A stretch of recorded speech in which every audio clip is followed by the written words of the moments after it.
It's another lovely August day, and I finally collected 100% of my rents. A day of reckoning has finally arrived for renters all over the nation, and it's landlord payback time.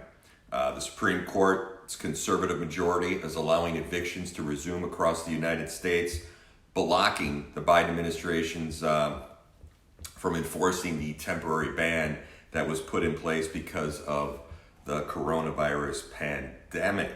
So, since last September, a moratorium that was issued by the Centers for Disease Control and Prevention has been protecting millions of renters that have been unable or unwilling to make their monthly rental payments. 18 months. But now the moratorium is officially over and all of the back rent is due. We'll see about that. For some renters, that will mean that nearly a full year rent will need to be paid. The millions of Americans that cannot or will not pay what is owed can now be legally evicted. This is a major national disaster that has been building for many months, and now it's finally here. They've been kicking the can down the road. So welcome to the biggest eviction bloodbath in American history. A movie's going to be made. It's going to be a popcorn nail biter. So some are still desperately hoping that members of Congress, this is the last stop, will do something once they return from their August vacation. At this point, it is not going to happen. The CDC, bottom line, the CDC does not make the rules.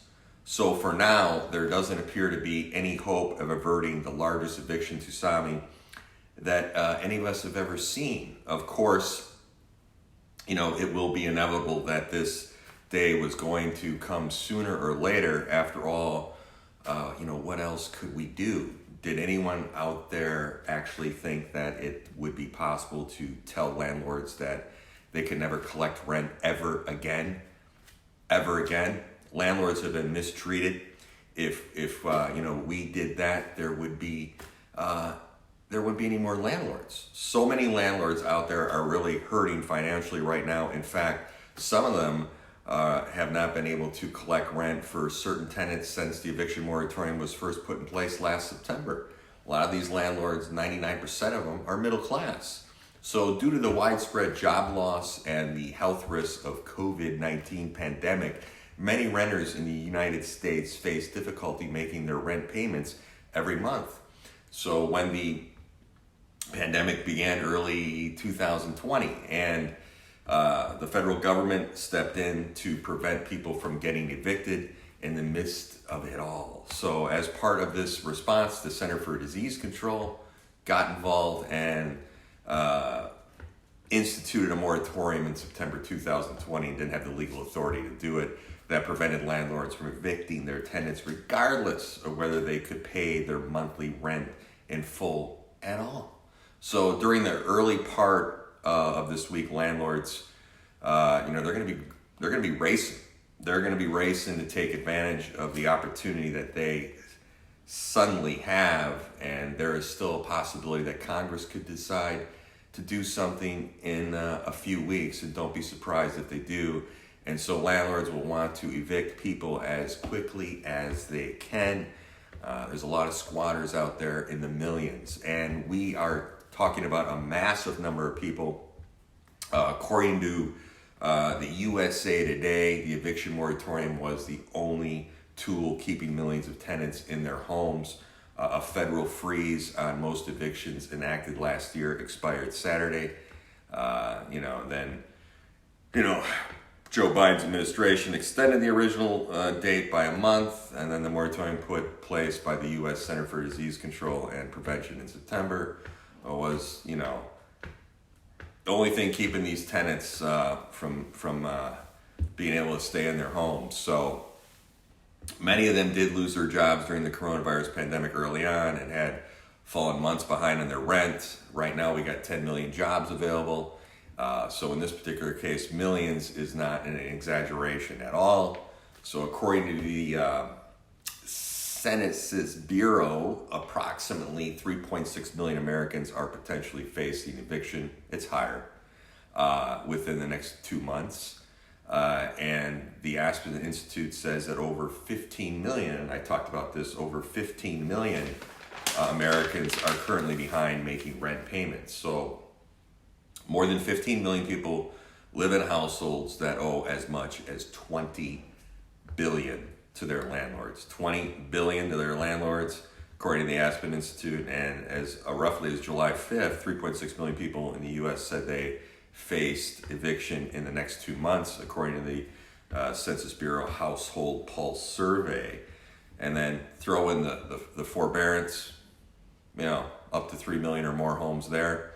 So others have come up with similar numbers. 7.43 million in rental properties are not current. 5.95 million owner-occupied housings are not current. 8.71 million live in owner-occupied homes where the homeowners have little or no confidence in their ability to pay their mortgage.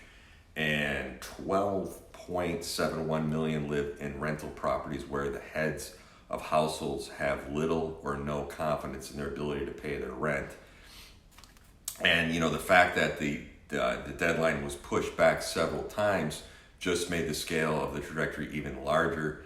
In addition, we need to remember that enhanced federal unemployment benefits are ending in the majority of the states in September. So that's the unemployment, the federal help, up to $300, some people making $700, $800 a month.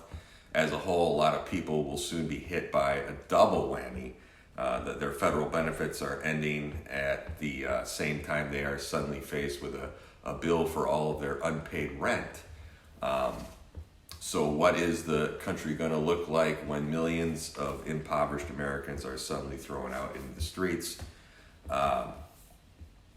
Personally, I think that the stage has been set for some civil unrest and riots with everything's going on, but hopefully we'll work all this out. You just can't kick the can down the road. Sadly, this is what can happen when we give people free rent for almost a year and then suddenly take it away. So our system is simply not designed to handle a sudden disruption of this magnitude. Public and private organizations will attempt to help those that are suffering, but they will be overwhelmed very rapidly. Already more than 500,000 Americans are homeless on any given night. I talked about this on the streets. And what will that number be after this unprecedented wave of evictions is over? Who knows? And are we moving into deeply troubled times? And the wave of evictions has potential to be a huge destabilizing force in our society. Congress has spent trillions upon trillions of dollars to lift people out of poverty, putting money through the front door, taking it out the back door for themselves and their lobbyists and special interests, but it didn't work.